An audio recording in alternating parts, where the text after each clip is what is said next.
യേശു പറഞ്ഞ രണ്ട് കടക്കാരുടെ ഉപമ, the parable of the two debtors.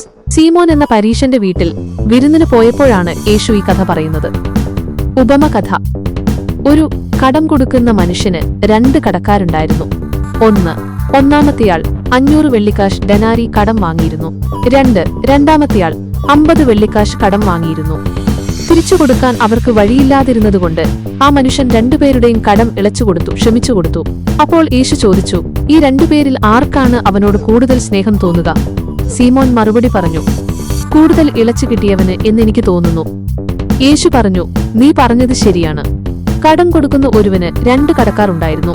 ഒരുത്തൻ 500 വെള്ളിക്കാശും മറ്റവൻ 50 വെള്ളിക്കാശും കൊടുപ്പാനുണ്ടായിരുന്നു. വീട്ടുവാൻ അവർക്ക് വഴിയില്ലായ്കയാൽ അവൻ ഇരുവർക്കും ഇളച്ചു കൊടുത്തു.